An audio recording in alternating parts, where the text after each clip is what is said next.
streaming format really allows you to really open up the world and explore the characters and get as outrageous as the show wants and needs to be.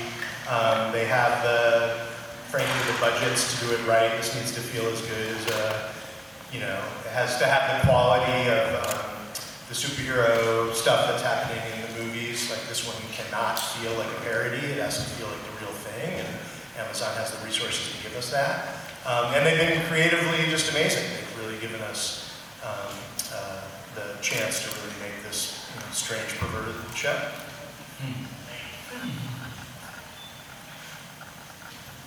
So the show is very subversive, very anti-corporate, and I think it's also very feminist, which is really nice to see. Yeah. You talk about kind of the progressive and subversive and even feminist elements, especially for Starlight's character. Yeah, I was going to say, it's a very big Me Too moments in there. Random dude is not going to answer that question, so I turn it over to. Yeah, it's cool because when you're sent a script that's called The Boys, you kind of make an assumption about it, especially for one that's centered around superheroes. So the first assumption I made was that it was going to be this kind of like superhero drama that adheres to that kind of stereotypical superhero formula. And then the second assumption I made when I read the name Starlight was that she was just going to fit into that box that we're all really familiar with. And she doesn't, and that's what I loved about it. And I think it's a really cool opportunity because here you have, when you first meet her, this very earnest young woman from Midwest America who, although being earnest, she's not, she's not naive. She's just, she doesn't know the world that she's getting herself into because you don't unless you go behind those closed doors. And then she's, smacked in the face with reality. And it turns into a really morally ambiguous situation, and I really like that here you're presented with this young woman who we all know, you're seeing it from her eyes, she's a good person, you can't dispute that. And, good people can make bad decisions in the moment out of our own visceral reactions, and she ends up kind of becoming empowered as a result.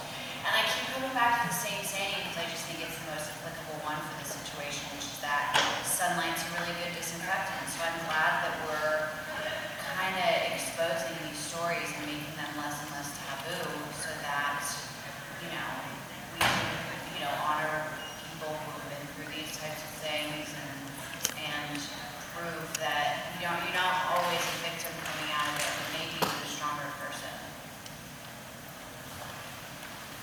Over here. Hi. I was at the show's panel at New York Comic Con. It was really great. And Karen, I asked you a question, so I'll just stay on trend with that. Oh, geez. So, you've done action before, and you've done action again, but what would you say separates these two characters and makes them distinct from one another, going from playing Katana to now playing this character? I think the main thing is that I'm not wielding a sword. But I had a conversation with Eric at the beginning of shooting last year, and he wanted something more animalistic, something that's not refined, whereas Katana was more martial arts and very deliberate action. I love playing the female because you just never know what's going to come because she fights in a way that's out of the ordinary. Yeah. Hi. The character Huey was based off of Simon Pegg in the comics, and obviously he's not Simon Pegg, he's going to do a great job. So I was wondering, did you guys ever approach Simon Pegg to possibly play the character, or is there some type of nod or Easter egg that might show up in the show? Did I approve Simon Pegg? I was like, man, you gotta get down here. No, if he'll show up or anything like that, you guys know about that. Well, I mean, for me, Simon's my hero. Like, I absolutely love all of his work, and, when I first read the script for this, I didn't realize immediately that it was based on a comic book. I just thought Eric took the world that we live in today and put superheroes in it. So then after I got the role, I devoured all the comics, and then I realized, okay, that guy looks familiar. And, it's not necessarily like he's played the role, but I did feel like I was stepping into some pretty big shoes. But just the fact that I got to work with him as my dad, that was a dream come true. He's the greatest. Hey there. I feel like this is a pretty fun show. What are some of your favorite memories of filming on set for this show?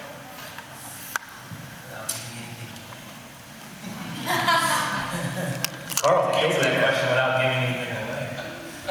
For me, favorite memories, I've been had many. I guess on more challenging stuff, well, for me would have been an episode in our pilot. I get to fight an invisible superhero, which was a whole new interesting thing for me. I've done various different fights in my career, and that was a trip. I mean, I was literally standing in the middle of the room, swinging at nothing and taking hits from nothing, and it was felt pretty funky.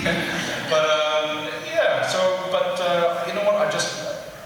I've just had such a fantastic time working on the show, and this incredibly talented cast. I loved working with in the world of the boys. I guess really what appealed to me about this show was, these blue-collar young men and women who decide to take on the top 1%, the most super powerful. And I was very intrigued as to how you sustain that conflict when you have, people of supreme power.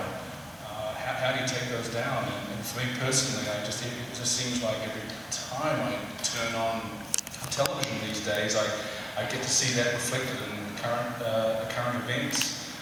So I think our show is quite timely, and I'm sort of really, I can't wait for it to get out there, and I hope it resonates. Okay, this one's a question. Hi, way over on the side. So, I, to be honest, haven't watched the show yet, so do you mind giving an intro to your superheroes and what are the expectations that you're breaking?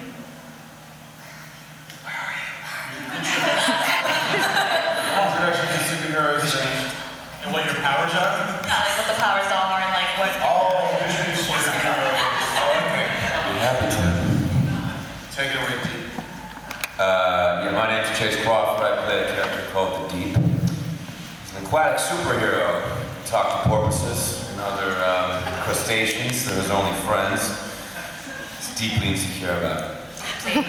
Deeply. He's gonna do that. Okay, Erin Moriarty and I play Starlight. My power is that I shoot lightning out of my hands.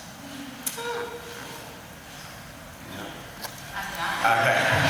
That's all that needs to be said. I would drop a mic, but there ain't no mic to drop. So, just push it down. Alright, my Amanda. I fly. I have lasers in my eyeballs that zap things up. I have X-ray vision, super strength, super hearing. I fly. I have lasers, super strength, super hearing. I mean, most of us have I've got super mine. strength. I think that's strong. Just the ability of super repetition. All right, it's Jesse again. What? You just skip the boys? We're all powerless except for. That's not true. Okay. I'm Jesse Tiesha. I play A-Train. He's a super athlete, super speedster. Sort of like the Flash. If the Flash had like a drug addiction. Something along those lines. Yeah. I'm Karen. I play the female. She's just really strong. Really strong. She's fast. She's a strong girl. Yeah, no, I am quick. You're right. I am quick. Yeah.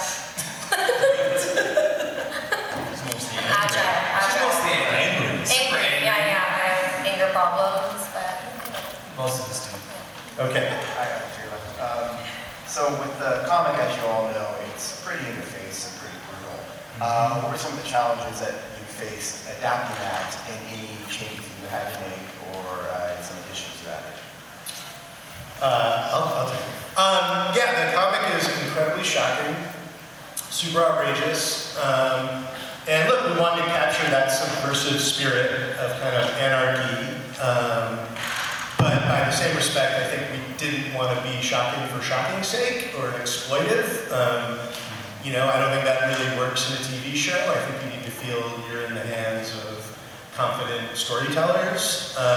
So the overall rule in the writers' room has been, like, we're all for something shocking or subversive or crazy, but it has to be really important to the story or be really important to advance the character.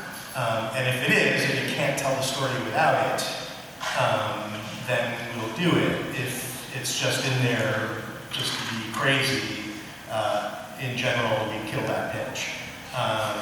So, you know, because overall what we're really trying to do is, what is the most brutally realistic version of superheroes in the real world?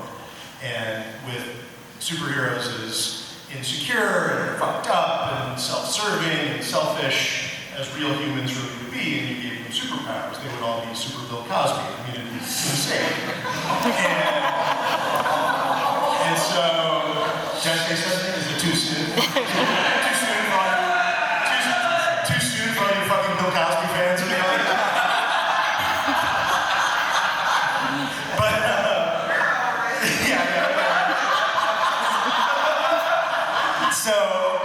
So those people sometimes behave in really awful ways that we want to be unflinching about.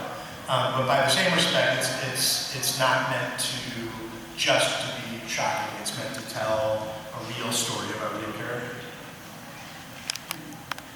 Ask you, Eric, what scene in the comics were you most excited to, like, film or? Recreate? Yeah, recreate. And I also hear his, I'll turn it over to Jack to hear his feeling. But from the beginning, we were always sure we were going to open the show with A-Train running through Robin, Huey's girlfriend, which sets him off on the whole journey. And Derek Robertson, even, like the guy who drew the comic, when we were in really early conversations, I said, "What's important to you?" And he said, "Please, the most important thing is that A-Train runs through Robin."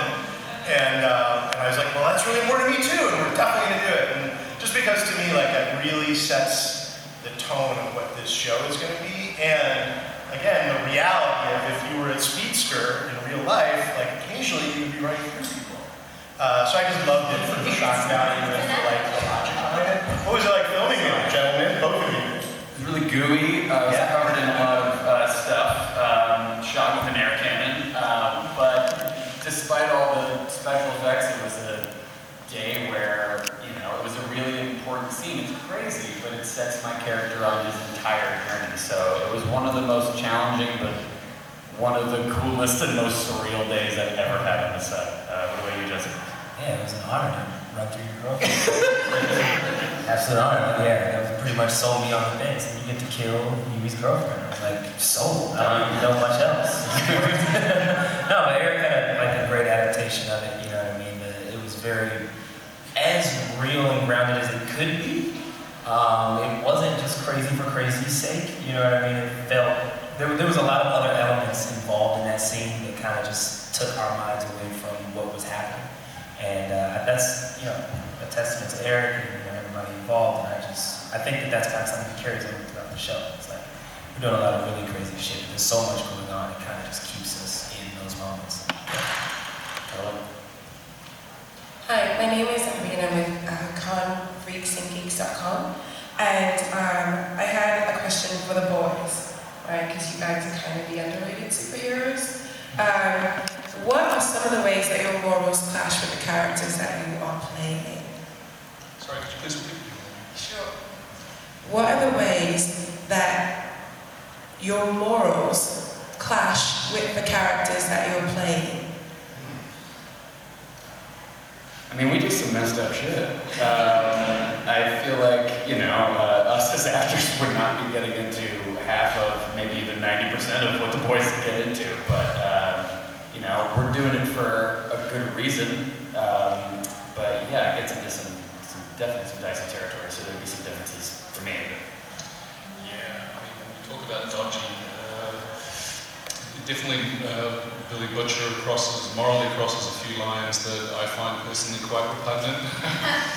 Pretty much every day. But you know, it's always fun to have the opportunity to do and say the things that you never could or would want to in real life. And you know, it's just kind of a fun way to let all that heinous shit out. So, yeah. For Mother's Milk, who is pretty much the moral compass of the boys, I tend to agree a lot with his logic and his way of thinking. But even still, their norm is so ridiculous that even as morally upright as he tries to be, you know, they still have to justify all kinds of really fucked up shit. That's the only way I can explain it. Oh, je ne sais pas. Well, if I lived in a world where if I lived in a real world where a superhero would be douchebags like this guy that's over here, I guess there's I'll just say the same.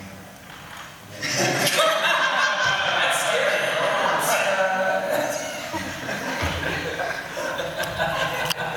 I think for me it was the violence, but the thing is, it all comes down to survival, and we're all doing the things we do and murdering people and all of that for a reason, and it's, for my character, it's usually about survival. What's different about the comic book version and our version is that the female isn't just killing because it's a physical need or a want or a desire to kill, it's because she needs to stay alive. So I think that's how I justified playing such a violent character. One of the things that really made your last show, Supernatural, kind of unusual and wildly popular eventually, is that on the surface it was a show about two brothers hunting demons and, you know, kind of a monster of the week sort of show, but underneath the surface it had a lot of deeper messages about family and family not ending with blood and things like that. Is there a similar underlying message to this show, do you think? Oh yeah, definitely. Thanks. That was very nice of you. I would say I keep, in a certain way, in terms of theme, I actually think I keep making the shows with very similar themes. I think this show is about family. I think this show is about boys who are the good guys in the show, and the superheroes are the bad guys.